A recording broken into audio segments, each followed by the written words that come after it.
अजय जी, आपका बहुत बहुत स्वागत है। जवाब देने से डरते हैं, वो अजय चंद्राकर नहीं है साहब। वो मुझे 6 बार पार्टी ने मौका दिया, इससे ज्यादा मैं कुछ सोचता नहीं। मेरे पॉलिटिकल करियर को कौन डैमेज करेगा? कोई डैमेज नहीं कर सकता, सवाल ही पैदा नहीं होता। नहीं, व्यक्तिगत तौर पे तो हैं, आप लगातार चुनाव जीतते हैं। आपको जहाँ जो बात करनी चाहिए, जहाँ जो आपत्ति लेनी चाहिए, जहाँ जो करना चाहिए, वो काम नहीं करते, बाकी सब काम करते।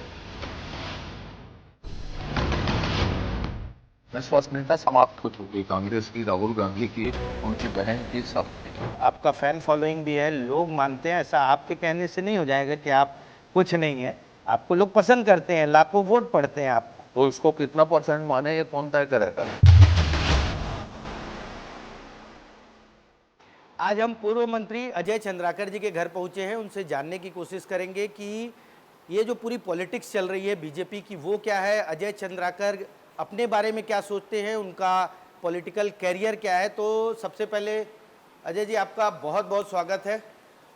नमस्कार। बिल्कुल बिल्कुल, नमस्कार नमस्कार नमस्कार। आइए आइए, स्वागत है आपका। अजय चंद्राकर जी के बारे में कहा जाता है कि बहुत फायर ब्रांड नेता हैं, बहुत ही विद्वान हैं, पढ़े लिखे हैं और इनकी बातों में बहुत वजन रहता है। अजय चंद्राकर को अगर समझना हो, अगर 1 मिनट में आप कुछ बताना चाहें कि अजय चंद्राकर क्या हैं।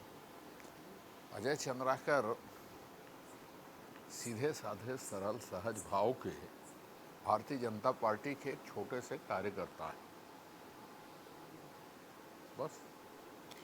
बहुत संक्षिप्त परिचय दिया है। वैसे हम लोग लगातार देखते हैं, चाहे बात विधानसभा की हो, चाहे पार्टी फोरम की, आपका एग्रेशन बहुत ताकतवर रहता है। लोग सवाल पूछने से डरते हैं, मंत्री भी जवाब देने से डरते हैं। वो अजय चंद्राकर कौन है?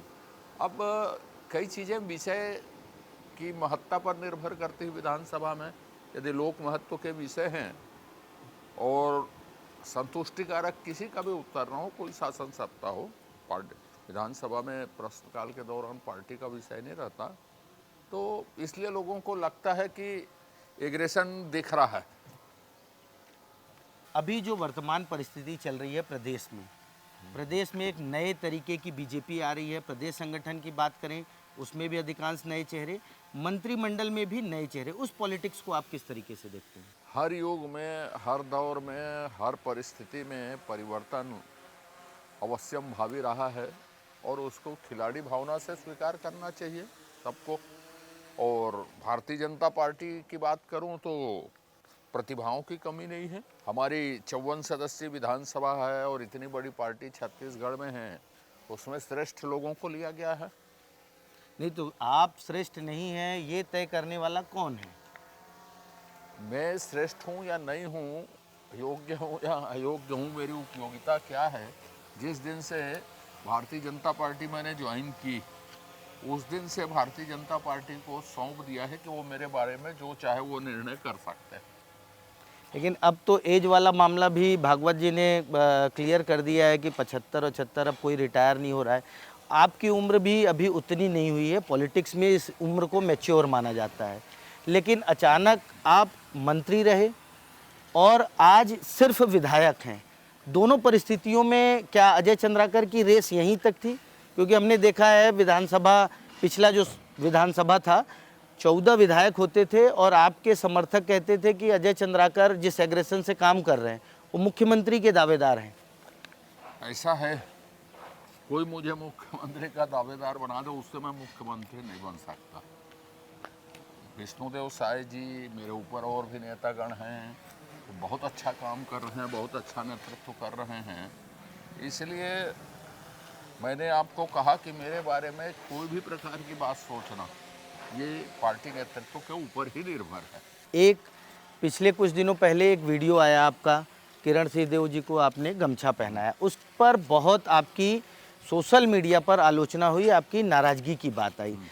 सच क्या था वहाँ? ऐसा है कि मैंने ये कहा मंच पर कि पार्टी माँ की तरह होती है, माँ की सेवा का कोई मूल्य नहीं होता, कोई सम्मान नहीं होता, और यदि सम्मान करना जरूरी भी है तो जो हमारे नेतृत्व करता है, जिसके नेतृत्व में हमने ये काम संपादित किया है, उनका सम्मान होना चाहिए।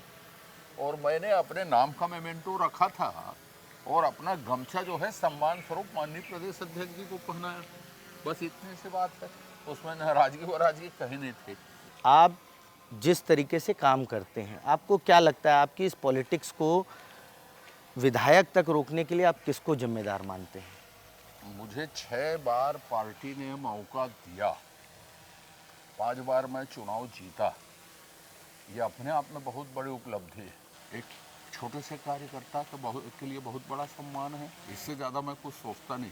इतनी विषम परिस्थितियों में, जबकि उस क्षेत्र की धमतरी में बहुत सारी सीटें कांग्रेस लगातार जीत रही है, ऐसा नहीं है, लेकिन आपकी सीट बचती है, उसके बावजूद आपको लगता है कि कौन आदमी है जो आपकी इस प्रतिभा को नहीं समझ पा रहा है?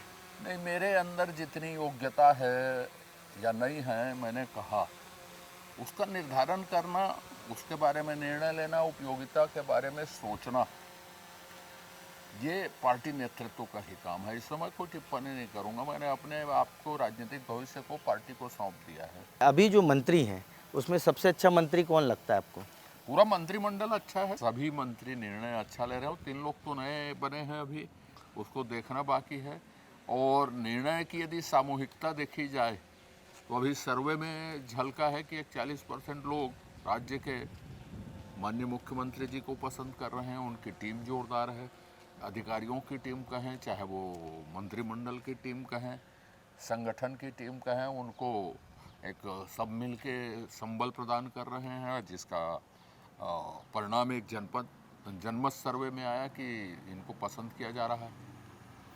अभी 14वें मंत्री की नियुक्ति हुई, आप भी लगातार राज्य बनने के बाद से ही विधायक हैं। 14वां मंत्री बनाना क्या संवैधानिक है? 15% 13.5 होता है।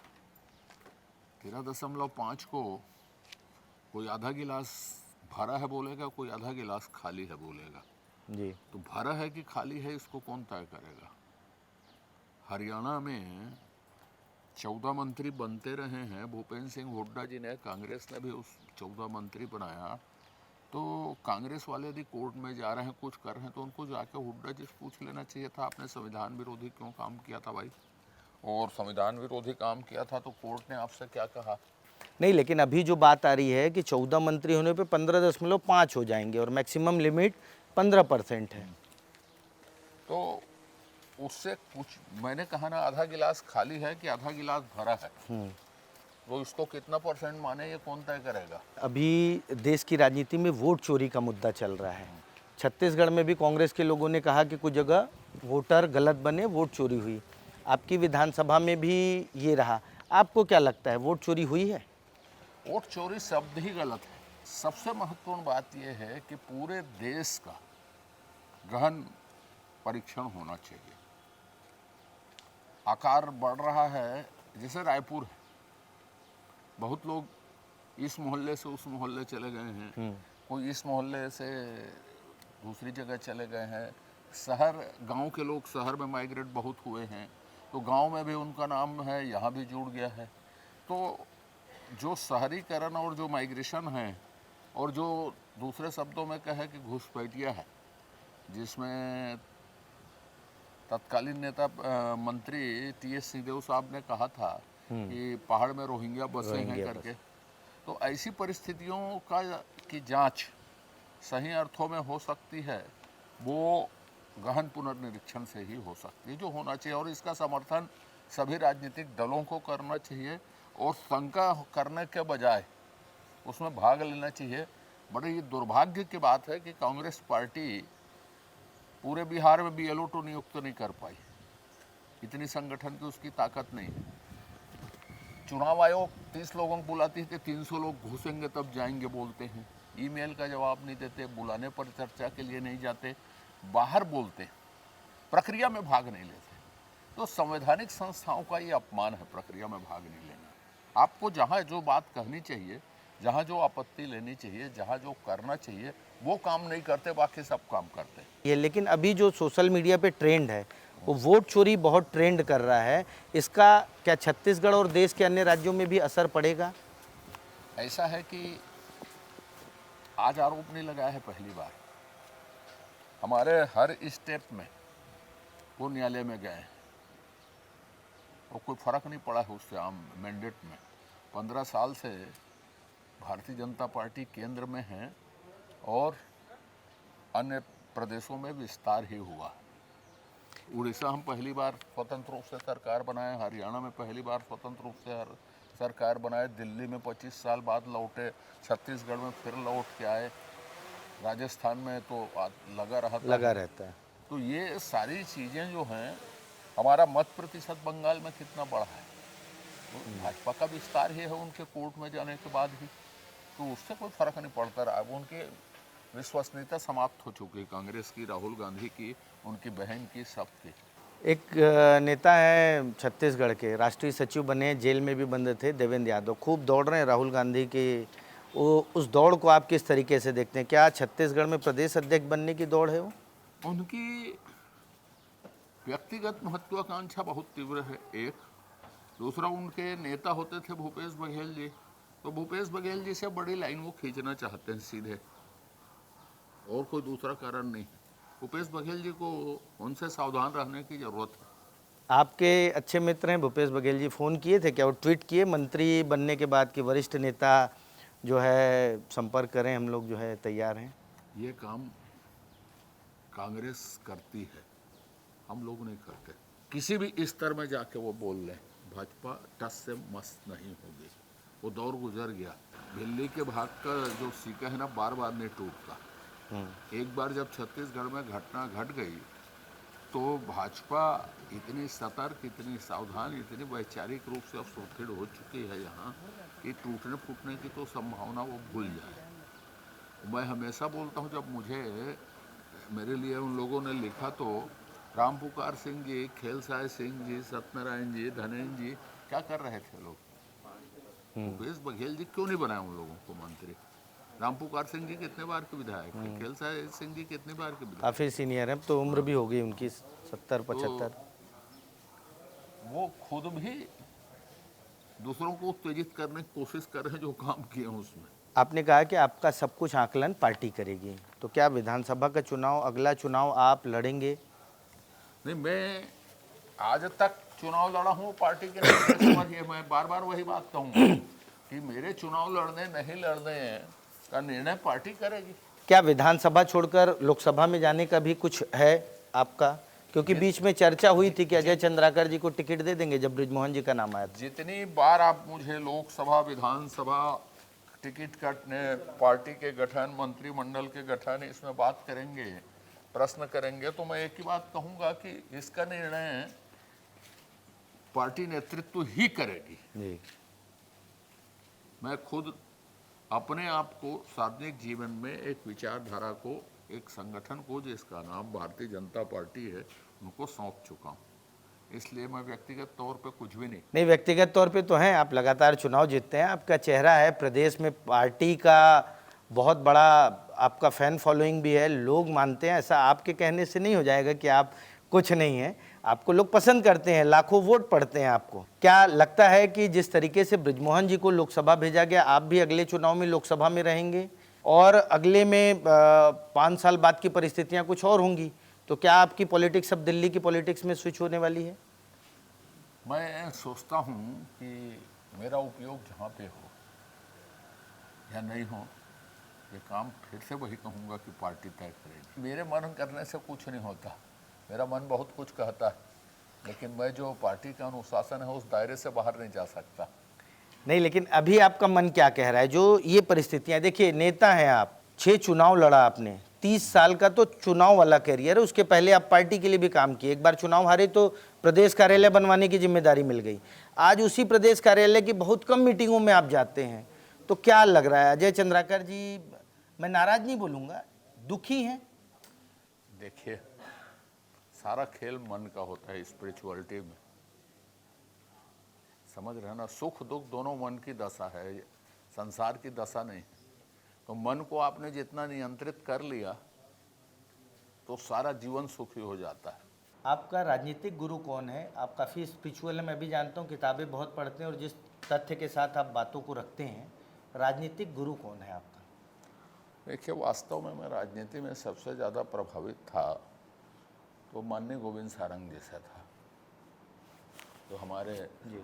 जिस समय हमने भाजपा ज्वाइन की उस समय यहाँ के संगठन मंत्री थे, और उसके बाद बहुत सारे संगठन मंत्री आए जिन लोगों का मार्गदर्शन प्राप्त हुआ, पर गोविंद सारंग जी से मैं बहुत प्रभावित था।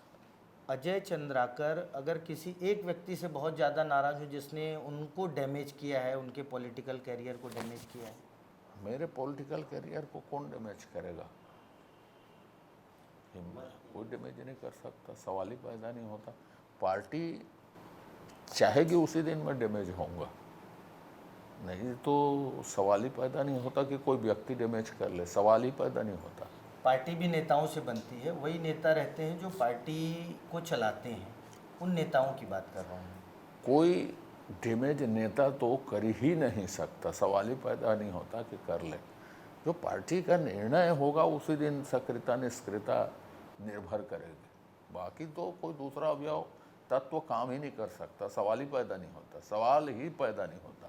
आप लोग 98 में चुनाव जीते हैं, कई सारे नेता, चाहे धर्मलाल कौशिक की बात करें, अमर अग्रवाल की बात करें, या तमाम लोग, 98 से आप लोग राज्य बनने के पहले से विधायक हैं। ब्रिजमोहन जी को छोड़ दीजिए, अब तो लोकसभा चले गए, स्टेट की विधानसभा की पॉलिटिक्स से आगे आ गए। क्या लगता है 98 के बाद 98 वालों को बैरियर लगा दिया गया है, ऐसा कुछ लग रहा है, या उनके भविष्य को आप कैसे देखते हैं? नहीं, रामविचार जी 90 से चुनाव जीत रहे हैं, तो बैरियर कैसे मान लोगे आप? ब्रिजमोहन जी को मंत्री बनाया गया था, वो भी 90 से चुनाव जीत रहे हैं। खुद माननीय मुख्यमंत्री जी 90 में पहली बार विधायक बने, तो उसको रिटायर कर दिया गया, कैसे मान लोगे आप? माननीय मुख्यमंत्री जी 90 से चुनाव जीत रहे हैं, विधानसभा 90-98 वो जीते, और रामविचार जी जीते, ब्रिजमोहन जी मंत्री बने थे वो 90 से जीत रहे हैं। तो यहाँ रिटायरमेंट वाला सवाल ही पैदा नहीं होता।